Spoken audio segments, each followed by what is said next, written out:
Franklin Roosevelt famously said that a nation of homeowners is unstoppable. And it was the policies and institutions created by his organization and administration that kind of gave us the classic American dream that we associate with homeownership. Unfortunately, in the past, especially 20 years, we've really failed to make that dream attainable for everyone. With listings down 7.8% from the same time last year in January and buyer demand remaining unchanged, you can definitely say that we are in a housing crisis. Stay tuned for this month's market update and find out how our current low inventory might be affecting you and what you can do about it. Hi, I'm Heather Mathias with Haven Real Estate Group here in Spokane, Washington. And before I get into the statistics for this month, I just kind of want to talk a little bit about being in a crisis. The housing crisis has been going on for quite some time, especially here in Spokane, Washington. And on top of the housing crisis, we've also got the COVID-19 crisis, the health crisis that's going on. So we definitely know a little bit about living in a crisis. One of the things that has been so frustrating for me and something that I really have fallen into is I just feel like there's so much negativity. And it's very demoralizing when you feel like you can't, when there's no hope. And so one of my commitments, especially to any public forum I'm on this year, is making sure I'm not going to bring up a crisis without also bringing solutions to you. So make sure you stay till the end and find out what you can do to affect our housing crisis, because you have more power than you think. Okay, let's take a quick look at the numbers and then we'll talk about what we can do. Data from the Spokane Association of Realtors lets us know that the total number of homes sold in 2021 is only 1% higher than the number sold in 2020. Buyer demand, not surprisingly, has remained unchanged. Because of this supply and demand problem, the average price of homes in the Spokane market went up 24% last year. You can see from the stats I have up on the screen that our current low inventory market is at less than a month of inventory. The reason I divide it out among price points like that is because just telling you how the market's doing overall isn't really helpful for the particular market segment that you're in. You can see that even in the under $700,000 market, there still are subtle variations between the price points. Not that under a month, really it's all the same, but it does help you know that there are some differences. Where you really start to see the differences is when you look at the stats for how I've divided them between under $700,000 and over $700,000. So you can see once we pull up the stats at the higher price point, that you start to have a little bit more inventory. It's not going to be quite as competitive. It really is just a different market from the one that's under 700. The thing that you might not know when you're looking at these numbers, if you don't follow the market, to this level of minutia, is that the number of homes over $700,000 that have sold last year, if you add those two numbers together, it's 821. That number is equal to the number of houses we sold at that price point in the last 4 years combined. So it's not just that market, that the lower end of the market is coming up lickety split fast. It's also that we're selling more homes at a higher market price than we ever have before. Now, I know these stats can be a little bit discouraging sometimes, and I really want to encourage you that market conditions are one factor. But what really matters when it comes to buying and selling is making your plans based on your own goals, needs, and priorities. So we don't change our goals and needs and priorities because the market is lame. We adjust them. So feel free to reach out to me and we can kind of talk about how do we use this market to help you get to where you want to be in your life and with your family. Okay. So those are the numbers. Let's talk a little bit about how did we get in this mess in the first place? A lot of things contribute to the housing market, employment rates, interest rates, things like that. But the big elephant in the room for the last 20 years has been that we are drastically underbuilding to keep up with population demands.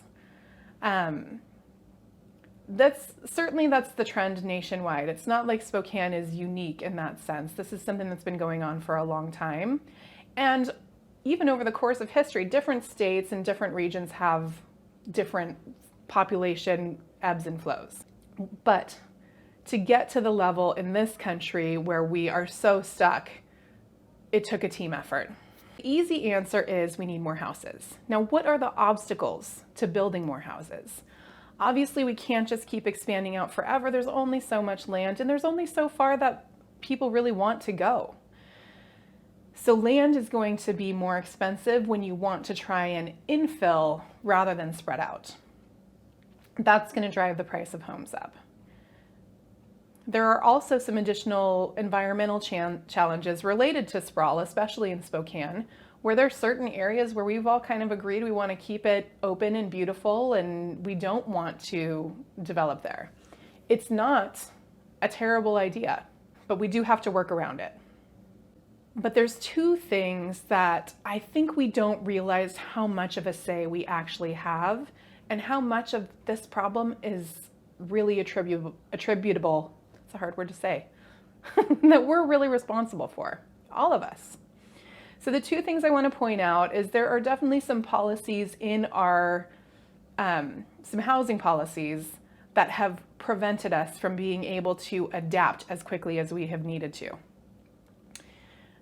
Basically what we have in Spokane is, like, in the 50s and 60s, we created these little pockety neighborhoods and we sort of said everything needs to be about the same size, we want some cohesion. But what you do when you create those neighborhoods is you say, this is the socioeconomic group that is going to go there. This is the socioeconomic group that's going to go there. You can see how that might be problematic, right? A more modern understanding of how to develop neighborhoods, we know now it's much better to build a neighborhood with larger properties, smaller properties, cottages, and townhomes. We can't build condos here in Spokane right now, but that's really a whole other topic that I will send you a video on later. So unfortunately, so the point is when we have a policy that says you have to build like for like, which means if you're building a neighborhood next to one that's already existing, you have to make it the same. I don't know if you guys have ever heard from Jim Frank of Greenstone Homes, but he is very vocal about the housing market, and pretty much every article I think I've ever read has a quote from him in there about the housing market. And I remember a story he told one time where he said he wanted to build a house somewhere here in town. He wanted to build a housing community, and his proposal was for some more traditional homes that were similar to the neighborhood next door, but there also was a mix of cottages and townhomes.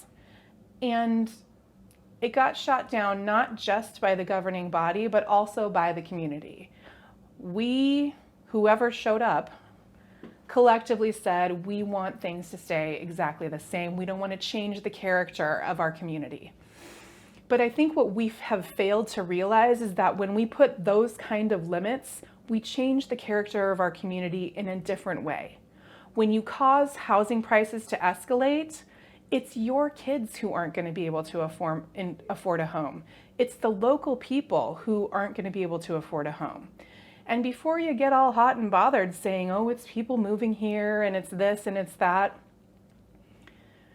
our population has grown over the last 50 years, not because we're having too many babies or we have too much migration. Our population is really growing because we're living longer. And we haven't, as a society, figured out how to make all of our systems work in a life cycle where people live for such a long time.